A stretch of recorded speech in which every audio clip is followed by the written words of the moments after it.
नमस्कार, स्वागत है आप सभी का। आप देख रहे हैं इंडिया डेली। मैं हूं आपके साथ गीतू चौहान। बुलेटिन की शुरुआत करते हैं। कई जगहों पर इन दिनों मानसूनी बरसात हो रही है, तो मिडिल ईस्ट में बारूदी बरसात हो रही है। और ये बरसात कोई और नहीं बल्कि शांति के ठेकेदार ने कराई है। यानी अमेरिकी राष्ट्रपति ट्रंप के आदेश पर बमबारी हो रही है। तो दूसरे दिन भी ईरान पर अमेरिका ने बमबारी किया, लेकिन ईरान कहाँ शांत बैठने वाला था। उसने भी मिडिल ईस्ट के कई देशों में स्थित अमेरिकी बेस पर हमला किया। कुवैत में तो एनर्जी पावर प्लांट को तबाह कर दिया गया। यानी मिडिल ईस्ट करहा रहा है और बारिश के मौसम में मिडिल ईस्ट में आग की ज्वाला भड़क रही है और इस ज्वाला में कई चीजें जलकर खाक होने वाली है। तो देखिए, जिस तरह से लगातार शांति की बात कही जा रही थी, अमेरिका और ईरान के बीच शांति होगी, एक डील होगी, एमओयू भी साइन हुआ। हालांकि तेवर थोड़े से अलग ही दिखाई दे रहे थे और बहुत अंदेशा इस बात का पहले से ही लग रहा था कि दोनों देशों के बीच बात बनती हुई नजर नहीं आएगी। कभी स्ट्रेट ऑफ हॉर्मुज को लेकर, कभी ट्रंप की बयानबाजी को लेकर, कभी ईरान की तरफ से आईआरजीसी के बयान को लेकर। ये तमाम ऐसी बातें थे जो कहीं ना कहीं ऐसा लग रहा था कि शांति की तरफ बढ़ती हुई नहीं दिखाई दे रही। 6 तस्वीरों को आपको दिखाते हैं। ईरान ने किस तरह से तबाही मचाई है। ईरान ने बहरीन में अमेरिकी नौसेना के 5वें बेड़े पर हमला किया है। कुवैत, कतर और जॉर्डन में ईरान ने मिसाइल और ड्रोन से प्रहार किया। तो ईरान ने दावा किया कि बीते दिन एक MQ-9 ड्रोन भी मार गिराया है। वहीं दूसरे और ईरान ने दावा किया है कि एक अमेरिकी विमान भी मार गिराया है। तो देखिए, दोनों तरफ से दावे हो रहे हैं। 6 तस्वीर आप देखिए, समझिए क्या कुछ हालात इस वक्त बने हुए हैं। तो ईरान के कई शहरों पर देर रात हवाई हमले भी हुए हैं। तो ये बड़ी खबर आ रही है ईरान से जुड़ी हुई, जहां पर हवाई हमले हुए हैं। कई शहरों को निशाना बनाया है। ईरान के कई शहरों पर देर रात हवाई हमले। अहवाज, बुशहर, बंदर अब्बास में जोरदार धमाके हुए हैं। चाबहार समेत कई ठिकानों को निशाना बनाया गया है। लगातार इस तरह के धमाके की आवाज पूरी रात सुनाई दी है। तो ईरान के कई शहरों पर देर रात हवाई हमले हुए हैं। अहवाज, बुशहर, बंदर अब्बास में जोरदार धमाकों की आवाज सुनी गई है। तो चाबहार समेत कई ठिकानों को निशाना बनाया है। तो ईरान के कई शहरों पर हमले किए गए हैं। अमेरिका की तरफ से हमले और कई प्रमुख शहरों को निशाना बना रहा है अमेरिका।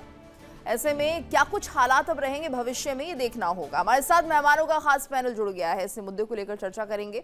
हमारे साथ retired group captain UK Devnath ji जुड़े हुए हैं, साथ ही भू राजनीतिक विश्लेषक मनोज कुमार जी जुड़े हुए हैं और विदेश मामलों की जानकार डॉक्टर अजिताभ सिंह जी भी हमारे साथ जुड़े हुए हैं। आप तीनों का बहुत बहुत स्वागत है।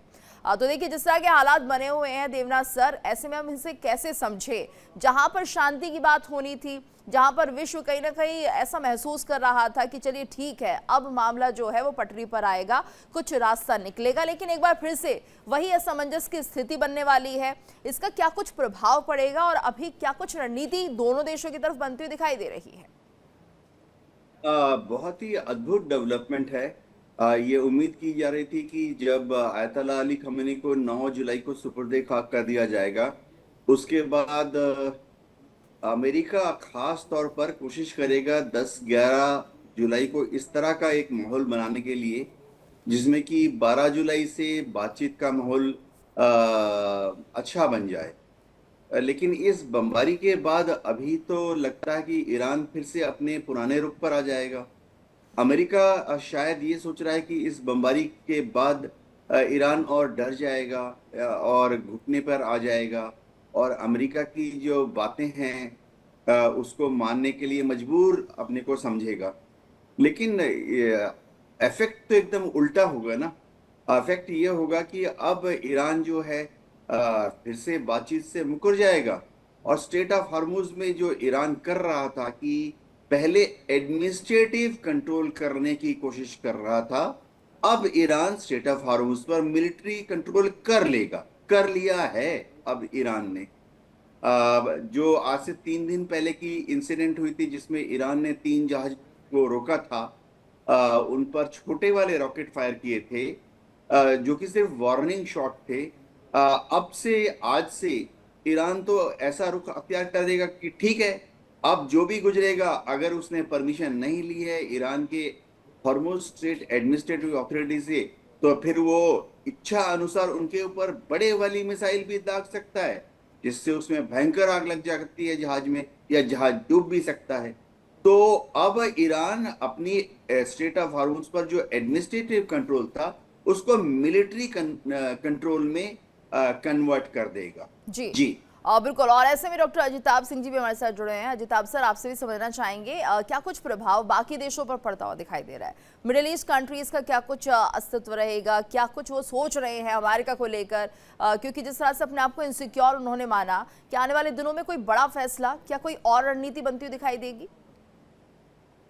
देखिए गीतू जी, ये बहुत ही चैलेंजिंग सिचुएशन है। निश्चित रूप से जो अभी माहौल बना है, अटैक काउंटर अटैक दोनों तरफ से, और वो भी बैक टू बैक चल रहे हैं। मिडिल ईस्ट के जो वेस्ट एशिया के कंट्रीज हैं, निश्चित रूप से वो चिंतित होंगे, क्योंकि उनके फेवर में वॉर तो है ही नहीं। वो कभी नहीं चाहते कि युद्ध हो, क्योंकि उसका सबसे बड़ा खामियाजा उनके लोगों की सेफ्टी सिक्योरिटी पे होता है, और दूसरा उनकी जो आर्थिक जो तेल बेचने का है या तेल के सप्लाई पे चेन पे जो असर पड़ता है, उससे उनकी इकोनॉमी असर हो रही है।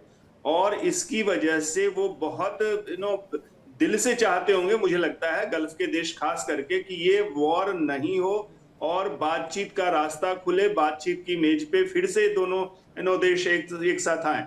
लेकिन ईरान भी मानने को तैयार नहीं है। दोनों पक्ष, मुझे लगता है ईरान और अमेरिका दोनों एक दूसरे को एकोमोडेट करने की स्थिति में नहीं है, करना नहीं चाहते।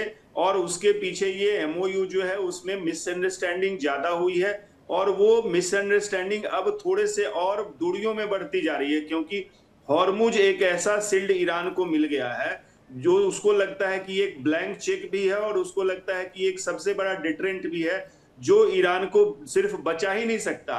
अमेरिका से जो भी उसने एमओयू में वादे किए हैं, उसको पूरा करने में भी हॉर्मुज पे कंट्रोल ही एकमात्र गारंटी है ईरान के लिए। इसलिए सारी कवायद हॉर्मुज पे चल रही है, और मुझे लगता है जब तक थोड़ा सा एकोमोडेटिव नहीं होंगे बातचीत की मेज पे, कल परसों में जैसे 12 तारीख को कहा जा रहा है कि दोनों शायद फिर से वापस आए, तो इसकी उम्मीद मुझे अभी भी वैसी थोड़ी सी दिखती है कि बातचीत होगा। ये दबाव की राजनीति और कूटनीति है। दोनों चाहते हैं कि टेबल से पहले हम अपने एक दूसरे को थोड़ा सा नीचा दिखाएं, सो दैट की बातचीत में हम आगे बढ़ के वो एक तरह से दूसरे पक्ष को दबा सकें। जी बिल्कुल। और ऐसे में जो ये बयान सामने आ रहे थे मनोज जी, उसे देखकर पहले भी नहीं लग रहा था, कुछ ऐसा लग ही नहीं रहा था कि ये पीस टॉक आगे बढ़ेगी, ये एमओयू जो साइन हुआ है उसमें कुछ और अपग्रेड हो जाएगा। ऐसा लग रहा था कि यहाँ पर किसी भी तरीके से जो बात है वो बिगड़ती हुई दिखाई देगी, और ऐसा ही हुआ। अब जिस तरह से हमले हो रहे हैं तो यही माना जाए कोई रास्ता तो फिलहाल दिख नहीं रहा है।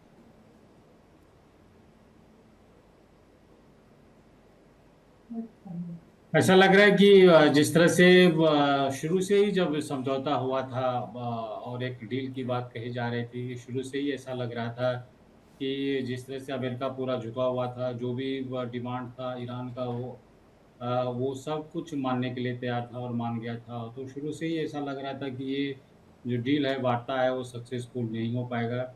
और जिस तरह से इस बार ईरान का जो हमला हुआ, हालांकि इस बार शुरुआत में ही जो है पहले ईरान ने ही 3 शिप पे जो है वो हमला किया था। तो इसको लेकर के ये भी कहा जा सकता है कि इस बार जो शुरू हुआ है युद्ध, इसमें ईरान सबसे पहले किया, जबकि ऑलरेडी वहाँ पे 5-6 दिन का एक जो वहाँ पे एक प्रोग्राम था, उसको भी ध्यान में नहीं रखा ईरान ने। ऐसा लग रहा है कि ईरान जो है एडमेंट है कि किसी भी हालत में जो है स्ट्रेट ऑफ हॉर्मुज़ को हमको छोड़ना नहीं है।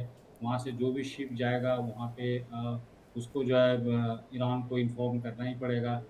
अब ये देखना है कि जिस तरह से इस बार जो है डोनाल्ड ट्रंप अड़ा हुआ है कि अब हम ईरान से किसी रूप से हम वार्ता नहीं करेंगे।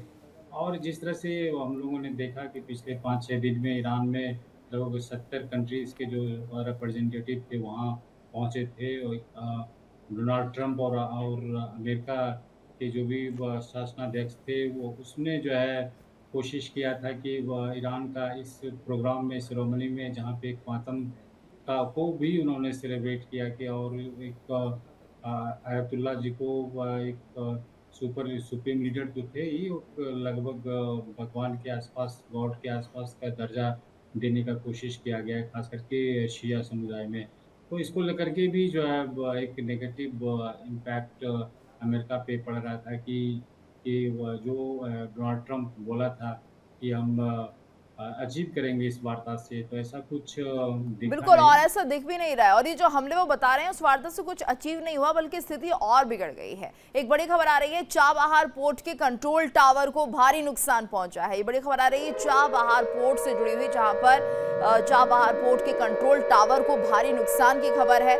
समुद्री ट्रैफिक कंट्रोल टावर की तस्वीरें सामने आई है। जहाजों की आवाजाही संभालता था कंट्रोल टावर। इजरायल के हमले का दावा किया जा रहा है, आधिकारिक पुष्टि अभी तक नहीं हुई है। तो यहाँ पर ये बड़ी खबर इस वक्त सामने आ रही है कि चाबहार पोर्ट के कंट्रोल टावर को भारी नुकसान पहुंचा है। देवनाथ सर, इसे कैसे समझें, इस नुकसान को कैसे देखते हैं और इसका क्या कुछ इम्पैक्ट होगा? गीतू जी, होता ये है कि ईरान के ज्यादातर जो बंदरगाह हैं वो तो स्ट्रेट ऑफ हार्मुज के अंदर की तरफ है, यानी पर्शियन गल्फ की तरफ हैं। टोटल ईरान के पास बंदरगाह हैं 9। खरग आइलैंड अभी तक क्या अटैक हुआ पता नहीं लग रहा है, शायद नहीं अटैक किया गया है। चाबहार पोर्ट जो है वो एकदम पाकिस्तान के मकरान कोस्ट के साथ लगा हुआ है, यानी स्ट्रेट ऑफ हार्मुज से बाहर की तरफ है, अरब सागर ओमान की खाड़ी की तरफ है। तो थोड़ा ओपन सी मिल जाता है वहां पर, तो ईरान को अपना एक्सपोर्ट इंपोर्ट करने में सुविधा होती है। तो चाबहार पोर्ट पर ऐसा हमला करके ईरान जो है, क्या उसके ऊपर दबाव बढ़ेगा? शायद दबाव तो बढ़ेगा। चाबहार पोर्ट में भारत का भी बहुत बड़ा इन्वेस्टमेंट है। पिछले एक दशक में भारत ने करीबन $750 मिलियन का इन्वेस्टमेंट किया है। चाबहार पोर्ट से भारत एक प्रोजेक्ट में पार्टिसिपेट करने की कोशिश कर रहा है भविष्य में, जहां तेहरान होते हुए उत्तर की तरफ सेंट्रल एशियन रिपब्लिक की तरफ से एक हाईवे, रेल और समुद्री मार्ग से लिंक बन जाएगा रशिया तक, मॉस्को तक। इसको नाम दिया गया है international north south trading corridor. ये चाबहार पोर्ट को, तेहरान को किर्गिस्तान, उज्बेकिस्तान, अफगानिस्तान, कजाकिस्तान, इन सब देशों से आस्ते आस्ते लिंक करेगा।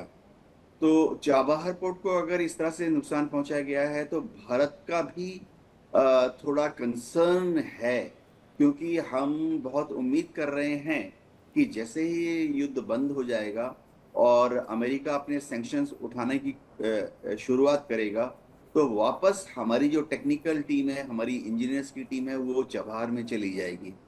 गौरतलब बात है कि हमारी इंजीनियरिंग और टेक्निकल टीम चाबहार पोर्ट में फरवरी के महीने तक काम कर रही थी, लेकिन जब फरवरी में अमेरिका ने एडिशनल सैंक्शंस लगा दिए, उसके बाद हमारी जो 4 कंपनियां चाबहार में काम कर रही थी, वो अपने टेक्निकल और इंजीनियरिंग टीम को लेकर वापस इंडिया में आ गई। वो सब तैयार बैठे थे कि कैसे ये युद्ध खत्म हो और वह वापस जाकर चाबहार में अपना जो चल रहा काम है उसको फिर से शुरू करें। जी बिल्कुल। और ऐसे में अजिताभ सर, क्या माना जाए, क्या ये जानबूझ के किया गया होगा चाबहार पोर्ट को निशाना बनाना? और एक नुकसान ठीक है, क्योंकि भारत की भी कई कंपनियां अगर वहां पर लगी हुई हैं अपने प्रोजेक्ट्स को लेकर, तो ये बात अमेरिका को तो पता है, लेकिन अमेरिका बिना कहे, यानी कि कहीं ना कहीं वो एक और चेहरे के तहत भारत को भी दबाने की कोशिश करता है। और भारत की जो उपलब्धियां हैं, जैसे कि अभी ऑपरेशन सिंदूर को लेकर भी लगातार ट्रंप जो थे क्रेडिट लेने की बात कहते रहे, तो ये तमाम ऐसी बातें हैं जो पूरी तरह से प्रभाव डालती हैं। यानी अमेरिका ये नहीं चाहता कोई भी देश आगे बढ़े, किसी भी तरीके से इन सब की जो तरक्की है, इन सब का जो विकास है वो रोका जाए। तो ऐसे में क्या भारत को यहाँ पर देखते हुए कोई रियायत नहीं बरती गई चाबहार पोर्ट पर? देखिए गीतू जी, थोड़ा सा मैं यहाँ डिफरेंट मेरा व्यू है। भारत का एंगल यहाँ कम है, हालांकि भारत को इससे क्षति होगी कि चाबहार में हमने बहुत इन्वेस्टमेंट किया है, लेकिन मुझे लगता है ये अमेरिका की जो रणनीति है वो खासकर जैसा आपने कंट्रोल टावर पे अटैक किया गया है, तो उसके पीछे मेन ऑब्जेक्टिव जो अमेरिका का है कि वैसी जगहों पे उन्होंने अटैक किया है जहां से हॉर्मुज पे कंट्रोल की स्थिति में ज्यादा है ईरान। जैसे कंट्रोल टावर से वो पूरी मॉनिटरिंग करता है, वो सारी आवाजाही को चेक करता है, और अमेरिका क्या कर रहा है उस क्षेत्र में उस पे भी निगरानी रखता है। तो ये जितने भी ऐसे निगरानी के टावर्स हैं या जहां से अटैक किया जा सकता है, ड्रोन छोड़ा जा सकता है, मिसाइल के अटैक किया, वैसे केंद्रों पे ज्यादा ये अटैक हुआ है। बिल्कुल, यानी ये और पूरी रणनीति जो है, ये जो दूसरे दौर की युद्ध इसे हम कह सकते हैं जो शुरू हुआ है, ये हमले शुरू हुए हैं, इसमें रणनीति अमेरिका की तरफ से बदली गई है। सर आप बने रहिएगा, एक बड़ी खबर आ रही है, ट्रंप को मारने पर 10 करोड़ डॉलर का इनाम। ये बड़ी खबर सामने आ रही है ट्रंप से जुड़ी हुई, जिसमें कहा जा रहा है कि ट्रंप को मारने पर 10 करोड़ डॉलर का इनाम। तो ईरानी मीडिया से जुड़ी पोस्ट ने सनसनी मचा दी है। सोशल मीडिया पर वायरल हुआ है इनाम वाला दावा। बताया जा रहा है कि जो ट्रंप को मारेगा उसे 10 करोड़ डॉलर का इनाम दिया जाएगा। अपने आप में बहुत बड़ी अमाउंट है अजिताभ सर, और ऐसे में ये बयान काफी वायरल भी हो रहा है सोशल मीडिया पर। ये पूरा वीडियो देख सकते हैं और ट्रंप को लेकर बहुत गुस्सा है यहाँ पर। जी जी गीतू जी, देखिए ये पहले भी इस तरह की खबरें आई हैं कि ट्रंप को मारने के लिए इनाम दिया जाएगा और क्या, और ये एक हथकंडा होता है। लेकिन निश्चित रूप से जो अभी नेटो की समिट के दौरान आया और जिस तरह से ट्रंप के से रिलेटेड कई खबरें आई हैं कि कहीं ना कहीं एक डर का माहौल था और ट्रंप को खतरा लग रहा था, क्योंकि उन्होंने अपने एयरफोर्स 1 के प्लेन को भी बदला है, 2 जगह उन्होंने चेंज भी किया। और दूसरी तरफ ईरान ने भी ऐसा कहा है कि वो हमारे मिसाइल की टारगेट पे था अंकारा, हम चाहते तो वहां अटैक कर सकते थे ट्रंप को। तो एक तरफ ये खतरा ट्रंप पे निश्चित रूप से बना हुआ है, दूसरी तरफ इस तरह के death to America, death to Israel वो भी चलता रहा है। और अब जो आपने खबर दी कि इनाम की इस तरह 10 करोड़ डॉलर एक बहुत बड़ा अमाउंट होता है, ये कहीं ना कहीं रिश्तों को और थोड़ा बिगाड़ने की क्षमता रखता है, क्योंकि ट्रंप की तुनुक मिजाजी और उनका मुडियल रवैया जो है वो इससे काफी ऑफेंड हो सकते हैं और खतरा भी बना रहेगा। दोनों चीजें यहाँ पे दिख रही हैं। बिल्कुल, और ये कह भी दिया गया मनोज जी, ट्रंप खुद ही कह रहे हैं कि मैं ईरान का नंबर 1 दुश्मन हूँ, टॉप लिस्ट में हूँ। ये तमाम बातें वो कह भी रहे हैं। अभी देखना होगा कि कुछ और टेढ़ा बयान भी वो देते हैं कि नहीं, जैसे उनकी आदत है। इस तरह का स्टेटमेंट जो है वो ट्रंप के साइड से आते रहेगा। और ऐसा लग रहा था कि जब वार्ता शुरू हुई थी तो लग रहा था कि दोनों देशों के जो लोगों में जो है एक दूसरे के प्रति सद्भावना होगा, लेकिन ऐसा नहीं देखा। खास करके ईरान में ज़रूर होना चाहिए, लेकिन एक तरफ आप अमेरिका से बात कर रहे हैं और दूसरी तरफ एक स्लोगन के रूप में, चाहे आप एक क्राउड को खड़ा करके और death America, death Israel, death Trump, इस तरह का जो स्लोगन हो, चाहे पोस्टर हो, बैनर हो, ये सब चीज़ से ईरान को ज़रूर अवॉइड करना चाहिए था। लेकिन ऐसा लग रहा है कि आईआरजीसी का एक डायरेक्शन होगा कि जो मोमेंटम बना हुआ है उसके प्रति ईरान में, वो जो है कंटिन्यू रहे। इसको लेकर के इसीलिए जो है इस तरह का जो वहाँ पे प्रोटेस्ट हुआ उसमें ये चीज़ देखा गया। और डोनाल्ड ट्रंप और अमेरिका के राष्ट्रपति, 3-4 राष्ट्रपति ऐसे रहे हैं जिन पे हमला भी हुआ है, कुछ लोगों का डेथ भी हुआ है।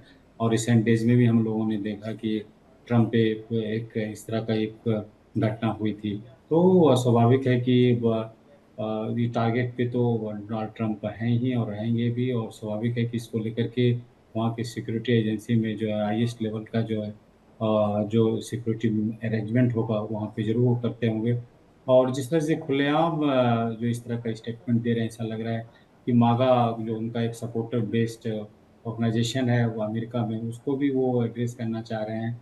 और वो जो भी एक्शन ले रहे हैं उसको जस्टिफाई करने के लिए ऐसा लग रहा है कि वो उनको इस तरह का भी स्टेटमेंट देना पड़ रहा है। हालांकि जिस तरह का हाईएस्ट लेवल जो अमेरिकन राष्ट्रपति का होता है वहाँ पे बहुत रेयर चांसेस ये होता है कि उस पर कोई हमला कर सके। और लेकिन चूँकि जिस तरह का युद्ध हो रहा है तो ऐसी घटना कहीं भी हो सकती है, तो स्वाभाविक है कि किस तरह का स्टेटमेंट आया है। अब वो ये देखना है कि आने वाले समय में क्या ट्रंप का आगे का क्या रूप होता है। स्टेटमेंट तो इस तरह का दोनों देशों में हम लोग यही देख रहे हैं कि जो एक आक्रोश था वहाँ के लोगों में हो, चाहे शासनाध्यक्ष में हो, और ट्रंप का भी जो हम लोग देख रहे हैं स्टेटमेंट जो ईरान के प्रति, वहाँ के लीडर के प्रति ये रहा है। तो इसको जब तक ये कम नहीं होगा हम लोग आशा नहीं कर सकते हैं कि ये कंडूसिव एटमॉस्फेयर हो। कि ये भी स्टेटमेंट आया था कि जब वार्ता के दौरान पाकिस्तान से जो विदेश मंत्री ईरान के वो जा रहे थे तो ये भी कहा जा रहा था कि इजराइल जो है कहीं हमला न कर दे, उसको लेकर के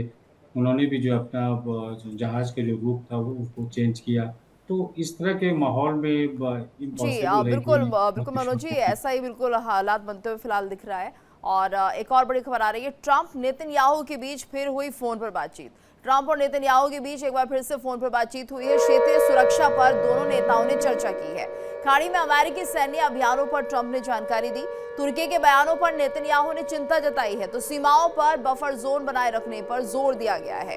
ये बड़ी खबर सामने आ रही है। ट्रंप नेतन्याहू के बीच फिर से फोन पर बातचीत हुई है और क्षेत्रीय सुरक्षा पर दोनों नेताओं ने चर्चा की है। खाड़ी में अमेरिकी सैन्य अभियानों पर ट्रंप ने जानकारी दी है।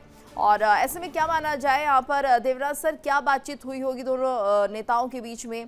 फिलहाल कहा तो यही जा रहा है कि जो अपनी अपनी कार्रवाई वो कर रहे हैं उसको लेकर जानकारी दी है, चर्चा की गई है, लेकिन और कुछ भी क्या यहाँ पर बातचीत हुई होगी? गीतू जी, जहाँ तक इजराइल की बात है, अमेरिका की सेंट्रल कमांड जो है वो हमेशा एज ए ट्रेडिशन इजराइल की आईडीएफ को इन्फॉर्म करके रखती है कि वो खाड़ी क्षेत्र में क्या मिलिट्री कार्रवाई कर रही है।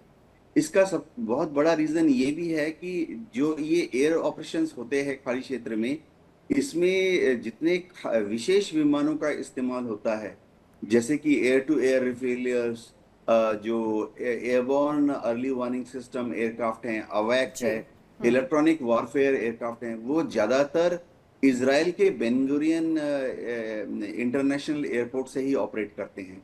अभी नेतन्याहू जो हैं इस डेवलपमेंट से जाहिर बात है बहुत खुश होंगे, क्योंकि नेतन्याहू बार बार कोशिश कर रहे थे हिजबुल्लाह के ऊपर लेबनान में हमला करके कि अमेरिका और ईरान के बीच में जो वार्तालाप है वो सैबोटेज हो जाए। और अब जब अमेरिका ने 170 से ज्यादा हमले किए हैं तो नेतन्याहू की दिल की जो मुराद थी वो पूरी हो गई और नेतन्याहू को लग रहा है कि वार्तालाप आने वाले निकट भविष्य में नहीं होगी। और अब नेतन्याहू जो हैं वो अमेरिका से और ज्यादा बॉम्ब्स, मिसाइल्स, हथियार मांगेंगे ताकि वो दक्षिण लेबनान में और बड़ा हमला कर सकें। नेतन्याहू का मकसद ये है, देखिए डोनाल्ड ट्रंप अगर युद्ध लड़ते रहे, दोनों की थोड़ी सी बड़ी अजीबोगरीब स्थिति है। अगर डोनाल्ड ट्रंप युद्ध लड़ते रहते हैं और युद्ध चलता रहता है तो आने वाले अमेरिकन मिड टर्म इलेक्शन में लगता है कि उनको थोड़ा नुकसान हो सकता है। लेकिन नेतन्याहू का बात एकदम उल्टा है। नेतन्याहू के यहाँ पर अक्टूबर में इलेक्शन है और अगर युद्ध इस तरह से चलता रहता है तो नेतन्याहू को लगता है कि युद्ध अगर जारी रहता है, वो अगर हिजबुल्लाह पर हमला जारी रखते हैं तो उनको आने वाले इलेक्शन में मदद मिलेगी, ज्यादा एडिशनल वोट मिलेंगे। तो नेतन्याहू चाहेंगे कि युद्ध चलता रहे और भयंकर हो जाए। जी बिल्कुल, इसलिए वो शायद रुक भी नहीं रहे थे। अपनी अपनी बातों की दलील उन्होंने रखी थी, चाहे पीस टॉक हो या ना हो। लेकिन अभी फिलहाल अमेरिका भी ऐसा लग रहा है कि लगातार हमले कर रहा है ईरान पर। ईरान की तरफ से भी जवाबदेही होगी, लेकिन क्या कुछ होगा अभी फिलहाल भविष्य ये तय नहीं हो पाएगा। धन्यवाद करना चाहेंगे आप सभी का हमारे साथ इस चर्चा में जुड़ने के लिए। और बड़ी खबर आपको बता दें, रूस ने यूएस ईरान संघर्ष पर बड़ा बयान दिया है। बड़ी खबर आ रही है, रूस ने यूएस ईरान संघर्ष पर बड़ा बयान दिया। रूस के विदेश मंत्री लावरोव का बयान, निष्पक्ष तरीके से खत्म हो तनाव। लावरोव का कहना है समझौते में सभी हितधारकों के हितों का ध्यान रखा जाए। तो बड़ी खबर इस वक्त सामने आ रही है रूस से जुड़ी, जहां पर रूस ने यूएस ईरान संघर्ष पर बयान दिया है। रूस के विदेश मंत्री लावरोव ने बयान दिया है कि निष्पक्ष तरीके से तनाव खत्म होना चाहिए, समझौते में सभी हितधारकों के हितों का ध्यान रखा जाए। तो यानी कि सभी के हितों का ध्यान रखा जाए और इसी के चलते ये जो तनाव चल रहा है यूएस ईरान, उस पर कहीं ना कहीं जब समाप्ति हो तो दोनों देशों के हित देखे जाए। एक और आपको बता दें, ईरान के मशहद में ट्रंप का विरोध प्रदर्शन। ट्रंप के विशाल पुतले को लगाई आग, अंतिम संस्कार जुलूस के दौरान विरोध प्रदर्शन हुआ। खमनेई समर्थकों ने ट्रंप के खिलाफ प्रदर्शन किया, बड़ी संख्या में जुटे थे खमनेई के समर्थक। मशहद में सुरक्षा के बीच विरोध का प्रदर्शन। तो अंतिम संस्कार जुलूस के दौरान विरोध प्रदर्शन हुआ। ईरान के मशहद में ट्रंप ने विरोध प्रदर्शन हुआ है और ऐसे में ट्रंप के विशाल पुतले को आग भी लगाई गई है। अंतिम संस्कार जुलूस के दौरान ये पूरा विरोध प्रदर्शन देखने को मिला। गुस्सा था ट्रंप के खिलाफ और देखिए किस तरह से यहाँ पर ट्रंप के पुतले को आग लगाई गई है। खमनेई के समर्थकों ने ट्रंप के खिलाफ प्रदर्शन किया, बड़ी संख्या में जुटे थे खमनेई के समर्थक। मशहद में सुरक्षा के बीच विरोध का ये प्रदर्शन दिखाई दिया। और बता दें आपको इस वक्त की बड़ी खबर CNN की रिपोर्ट के हवाले से बड़ी खबर आ रही है। हमलों के बीच भी यूएस ईरान परमाणु वार्ता जारी है। ईरान के पास परमाणु हथियार नहीं हो सकते, अमेरिका का ये कहना है। जहाजों पर हमलों को बताया है आतंकवादी कृत्य। तो हमलों के बीच भी यूएस ईरान परमाणु वार्ता जारी है। ईरान के पास परमाणु हथियार नहीं हो सकते, अमेरिकी अधिकारी ये कह रहे हैं। यानी परमाणु हथियारों को लेकर अभी भी अमेरिका की नीति बिल्कुल साफ और स्पष्ट है कि ईरान के पास किसी भी तरह का परमाणु हथियार नहीं हो सकता है। तो ईरान के पास परमाणु हथियार नहीं हो सकते, ये कहना अमेरिकी अधिकारी का। जहाजों पर हमलों को आतंकवादी कृत्य बताया है।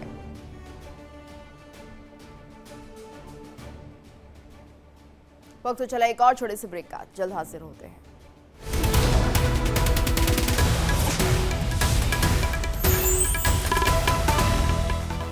देखिए इंडिया डेली 24/7 अब आपके स्मार्ट टीवी पर। इंडिया डेली मौजूद है सभी डिजिटल प्लेटफॉर्म पर लाइव और लगातार। इंडिया डेली 24/7 हर दिन राष्ट्र को समर्पित।